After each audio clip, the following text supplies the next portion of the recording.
Hello students, स्वागत है आपका एक बार फिर से हिंदी की इस क्लास में। और हम पढ़ रहे थे BHDC 131 का खंड 1 का चैप्टर 2 आदिकालीन काव्य धाराएं। और जो हमारी इस लेसन में काव्य धाराएं बताई गई है वो 5 काव्य धाराएं बताई गई हैं।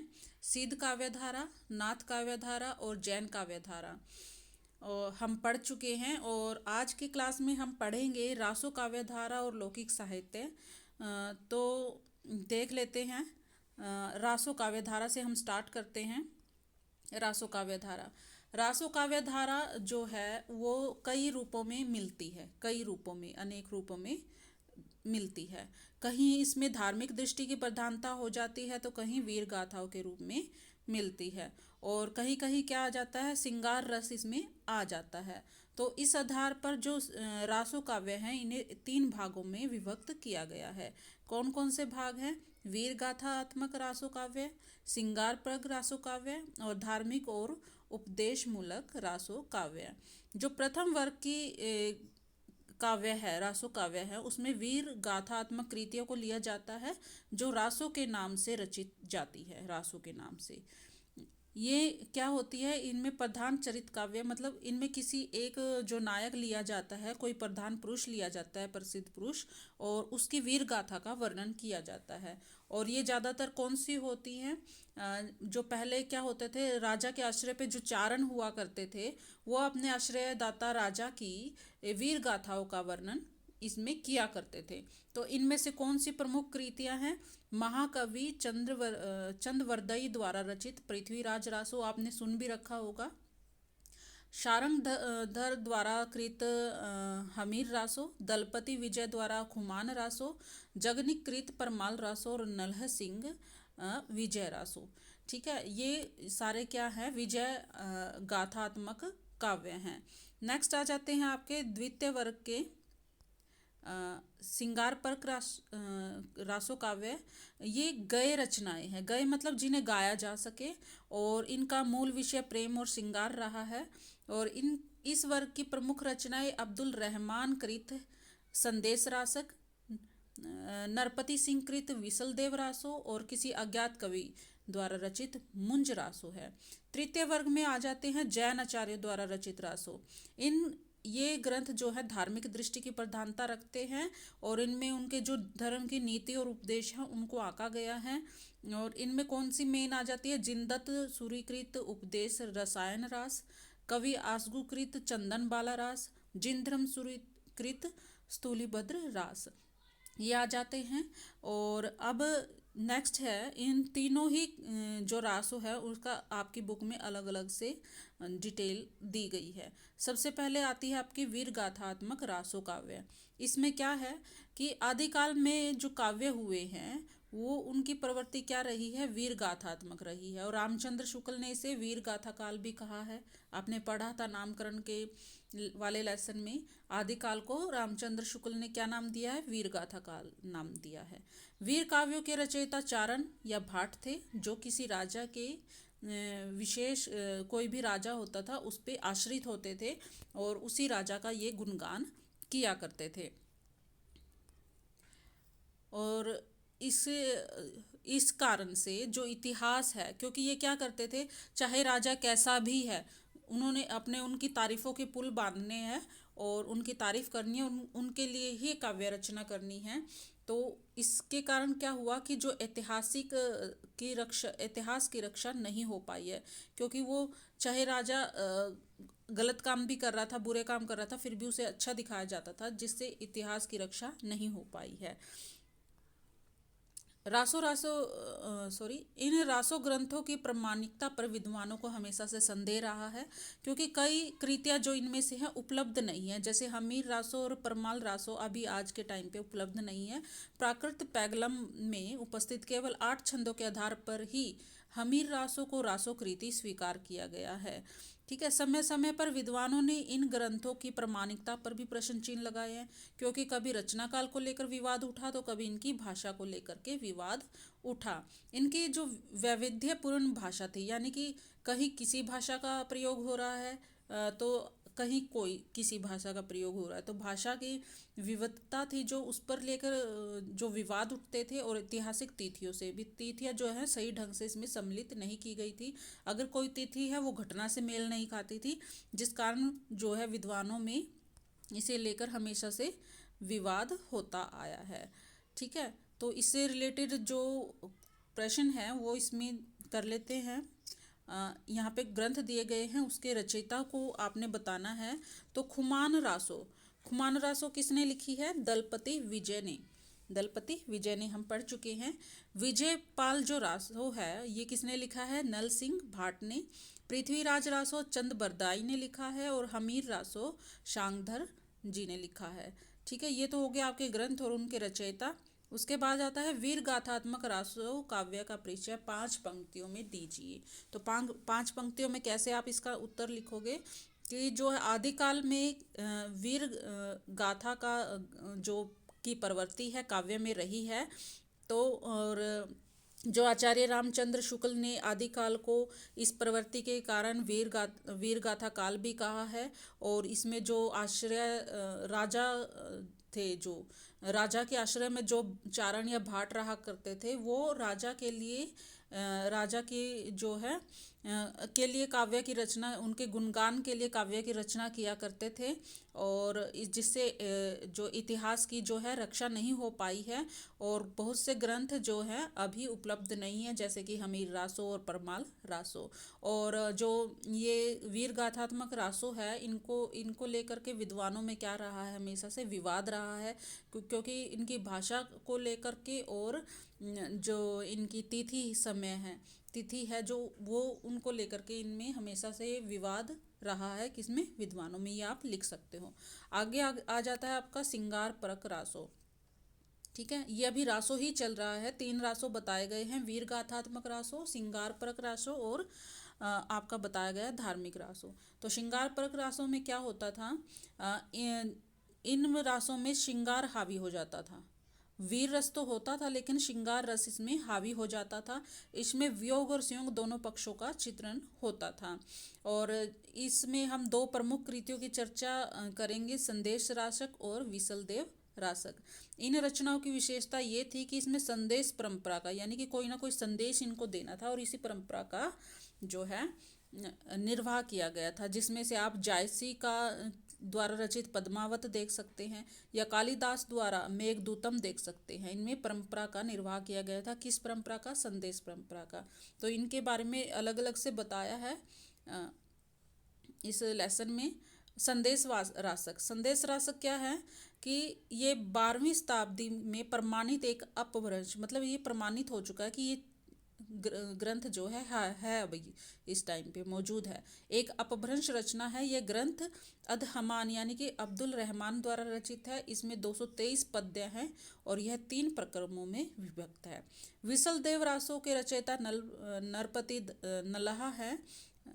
नल्हा, और इस ग्रंथ का जो रचना काल है 1155 ईस्वी माना जाता है। और इसके जो रचयिता है वो नायक विग्रहराज तृतीय है। ठीक है, ये तो हो गया आपका संदेश रासक और विसलदेव रासक, जो कि क्या है? श्रृंगार परक रासक है, रासो है। ठीक है, अब आ जाता आपका धार्मिक और उपदेश मूलक रासो काव्य। जो धार्मिक और उपदेश मूलक रासो काव्य है, ये ज़्यादातर जैन कवियों द्वारा लिखे गए हैं, और इसी नाम से लिखे जाते थे। ये रास या रासो ये इनको बोलते थे। और इनका जो मेन काम था धर्म या उपदेश है जो उसका निर्वाह करना था, उस पर जो आधारित ये ग्रंथ होते थे। इनमें वीर रस तो होता था, वीर रस का निर्वाह तो ये करते थे, लेकिन जो इन ग्रंथों में जो भी गाथा है उसका अंत शांत रस से होता था। जैसे कि उपदेश रसायन में जिंदत में धर्मोपदेश है। भरतेश्वर बाहुबली रास में क्या है? ऋषभ देव के पुत्रों का, बाहुबली और भरत के युद्ध गाथा का वर्णन है, और अंत में बाहुबली द्वारा वैराग्य लेने की कथा है। कि इसमें ये बताया गया जो राजा है महाराजा है युद्ध करते हैं वीर होते थे और अंत में वो क्या करते थे वैराग्य ले लेते थे। इनका काम ये नहीं था कि ये काव्य दे साहित्य में एक जो है अपना साहित्य को एक अपना काव्य दे रहे हैं, ये ऐसा नहीं था। इनका मूल उद्देश्य रचना करना भी नहीं था। इनका तो सिर्फ एक ही उद्देश्य था कि धर्म के जो उपदेश है वो कथा के द्वारा जनमानस तक पहुंचाए जाएं। उनका मेन काम ये नहीं था, इनका उद्देश्य ये नहीं था कि हम रचना लिखेंगे चरित काव्य लिखेंगे। इनका मेन उद्देश्य क्या था, अपने जो धर्म की जो जैन धर्म की जो रीति नीति है उसको जनमानस तक पहुंचाना था। ठीक है। और इसके ये आगे क्वेश्चन आ गए। ठीक है। संदेश इसमें सही और गलत पर चिन्ह पर निशान लगाना है। तो इसमें पहला है संदेश रासक के रचयिता नरपति नल्हा थे, नहीं। संदेश रासक के रचयिता हम पढ़ चुके हैं कौन थे, अब्दुल रहमान थे, तो ये यहाँ पर गलत हो जाता है। विसल देव रासो का रचना काल जो है 1155 है, बिल्कुल ठीक है, हमने अभी अभी पढ़ा है। भरतेश्वर बलि रास में ऋषभ देव के दो पुत्रों के बीच युद्ध का वर्णन है, बिल्कुल ठीक है, ये पढ़ा है हमने। और संदेश रासक जो है 13वीं सदी की रचना है, नहीं, ये 12वीं सदी की रचना है। और उपदेश रसायन रास के रचयिता जो हैं जिनदत्त सूरी हैं, बिल्कुल ठीक, यही है। नेक्स्ट आ जाता है आपका लौकिक साहित्य। हमने अभी क्या एक क्वेश्चन रह गया, सिंगार परक रासो काव्य का परिचय 5 पंक्तियों में दीजिए। तो आप बिल्कुल आसानी से दे सकते हैं इसका आंसर। श्रृंगार परक जो रासो हुआ करते थे उनमें वीर रस तो होता था लेकिन श्रृंगार रस हावी हो जाता था। और इनमें क्या होता था, दो इसमें आते हैं, संदेश रासक और विशल देव रासक जो हैं इसमें मेन आती हैं कृतियाँ। और संदेश रासक को किसने लिखा, अब्दुल रहमान ने लिखा 12वीं शताब्दी में। और विशल देव रासो ने नर के रचयिता जो है नरपति नल्हा है।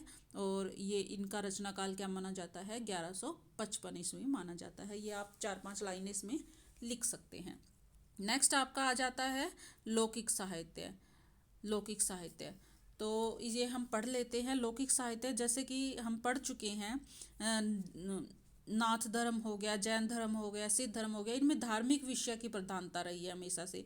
और जो ये रासो रहा है इसमें वीर गाथात्मक कथा रही या उपदेश देना इनका काम रहा। ठीक है। लेकिन लौकिक साहित्य में क्या होता था, मनोरंजन हेतु, जनता के मनोरंजन हेतु अमीर खुसरो द्वारा मुकरियों और पहेलियों का सृजन किया गया। आपने पढ़ी भी होगी आज से पहले, अमीर खुसरो की पहेलियाँ भी पढ़ी होंगी, दोहे भी, चुटकुले भी पढ़े होंगे जो वो कविता के माध्यम से जनता के मनोरंजन के लिए लिखते थे। दूसरी ओर भक्ति और श्रृंगार की प्रकृति को लेकर विद्यापति ने साहित्य की रचना की, किसके लिए, जनता के लिए।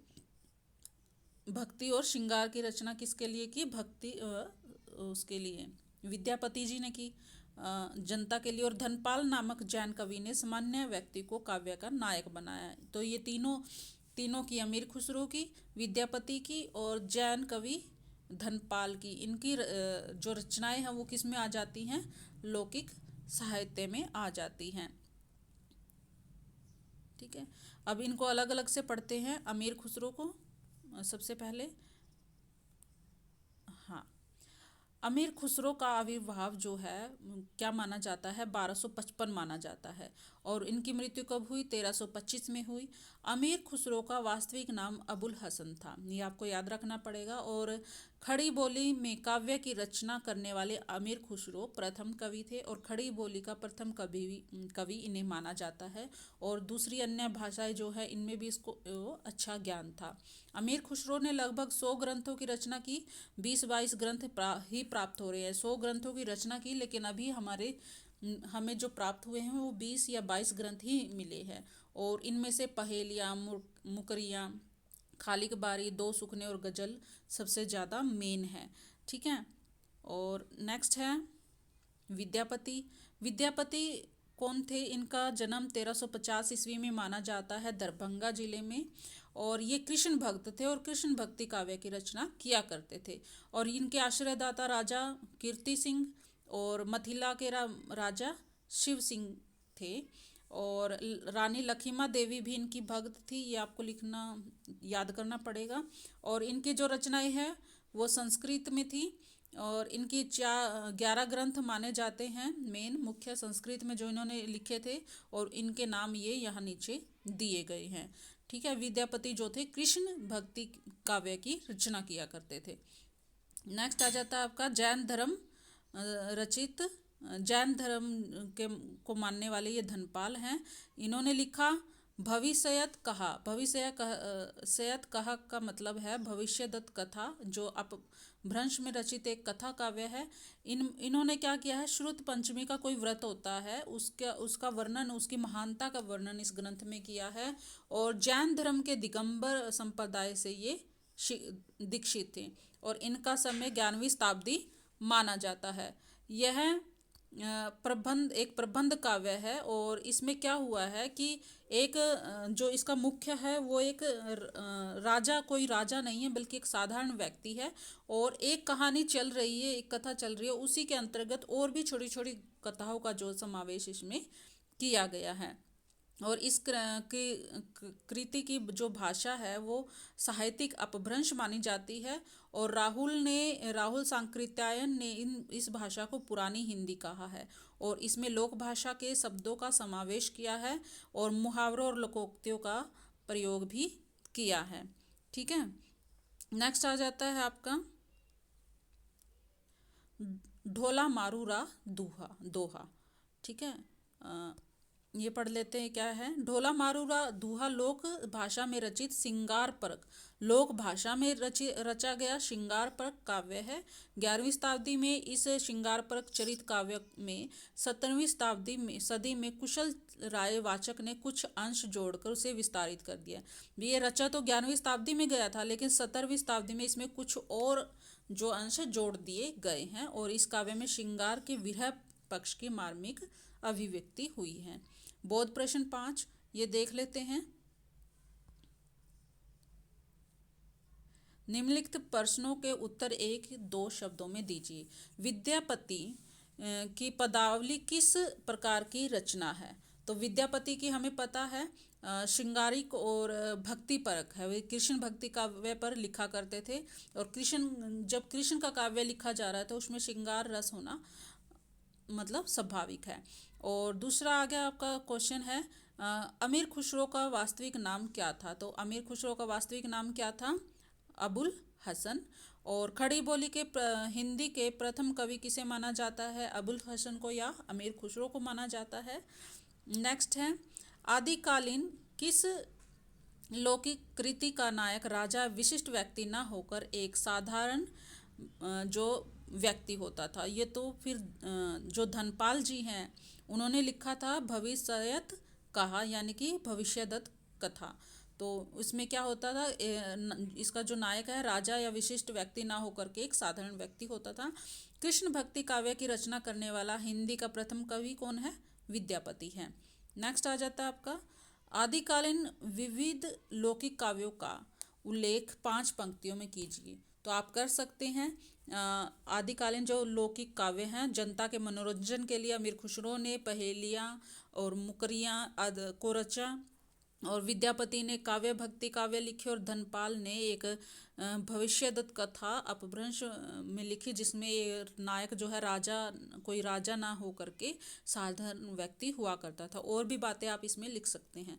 तो इसी के साथ ये जो चैप्टर है ये यहाँ ख़त्म होता है।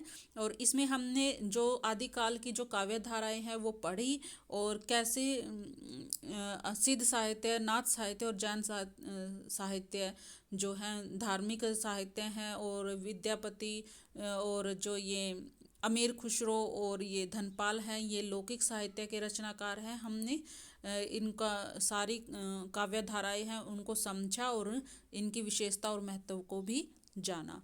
तो ये चैप्टर आज ख़त्म होता है।